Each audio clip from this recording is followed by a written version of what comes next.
Hello, my name is Kay Bivens, and I would like to share an Easter story that I wrote many years ago. I'm using pictures from our old family Bible, and this video will be in two parts. This is part one. Jacob the Curious. My name is Jacob, and I'm 10 years old. I live in the city of Jerusalem with my widowed mother.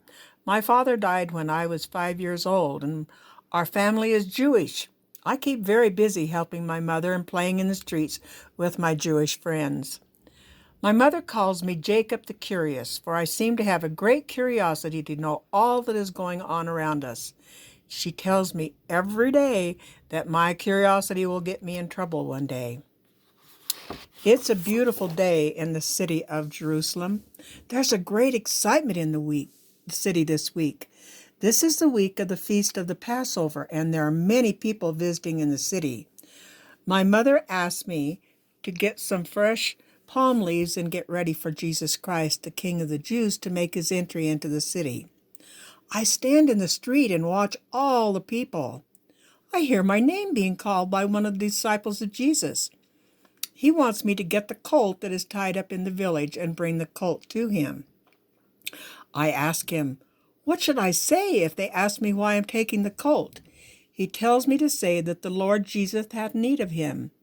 I did as they asked and brought the colt back. Holding the halter of the donkey colt, I pet his head as the disciples took off their robes and put them on the donkey's back. And when all was ready, they helped Jesus onto the back of the donkey. As I hold the donkey still, I look into the eyes of Jesus. I feel a warm glow deep within my heart, a great feeling of love. And I remember another time that I had felt that same feeling.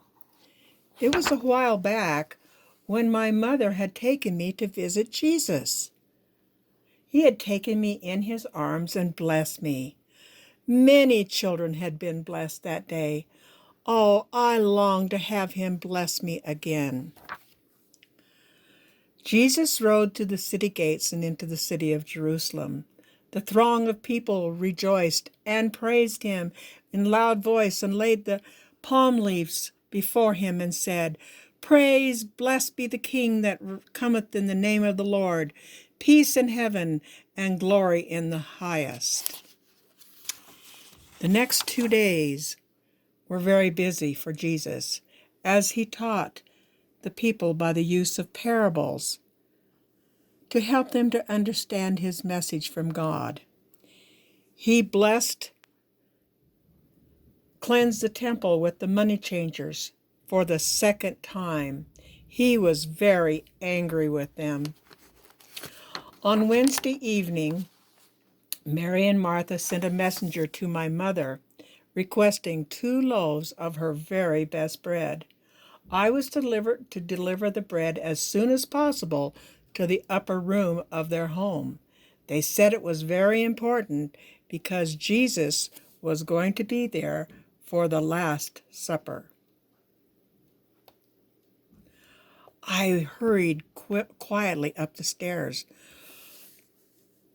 and looked shyly around the curtains. I saw the 12 apostles and Jesus at the supper table. Jesus looked up and looked into my eyes. I felt that warm glow and that great feeling of love. I reverently went up and gave the bread to him and excused myself and left the room. But, being the curious boy that I am, I hid behind the curtains and listened, and this is what I heard. Jesus took the bread and broke it and said, "This is my body, which is given for you. This do in remembrance of me." Then he took a goblet of wine and said, "This cup is the New Testament in my blood, which is shed for you." I knew I had witnessed a great moment in time. Silently, I left the house and ran for home. I lay on my sleeping pallet thinking of this great man and how his love and teachings were affecting me, my mother, and the people of Jerusalem. I tried to go to sleep, but I could not. I was so curious. How could I lie there in bed? I had to see him one more time.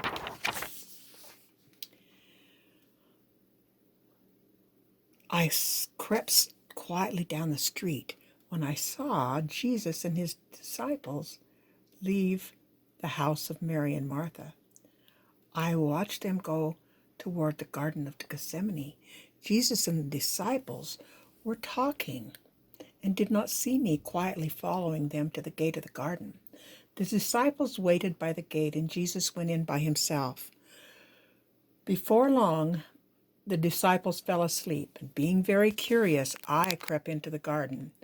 I heard Jesus talking to his Father in heaven. Father, if thou be willing, remove this cup from me. Nevertheless, not my will, but thine be done. And there appeared an angel unto him from earth, strengthening him. Jesus prayed, and in agony he prayed more earnestly, and his sweat was as it were great drops of blood falling down to the ground. Jesus was feeling bad for all the sins of the world, and that his time upon this earth was almost over. Jesus arose from the prayer and went to the gate of the garden and awoke the disciples. As they were leaving the garden, I heard heavy footsteps of soldiers coming. Judas Iscariot ran up and gave Jesus a kiss. The soldiers shoved Judas out of the way and grabbed Jesus and took him away. I could not believe what I was seeing. How could this be happening to such a great man, the Son of God, the King of the Jews? I heard the sound of 30 pieces of silver dropping into the hands of Judas, the traitor. I ran back down the street to my house. I awoke my mom from a sound sleep, and I cried out to her of things I had seen. I sobbed myself to sleep. I slept until I heard the cock crow 3 times. The whole city was in an uproar over the arrest of Jesus.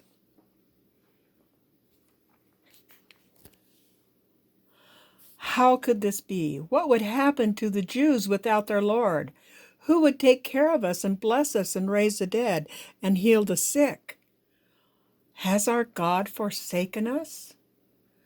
I could not stay at home. I kissed my mother and told her I would be careful. I ran down the square to the trial of Jesus Christ, his only crime being the Son of God and teaching the people how to love one another and being the King of the Jews.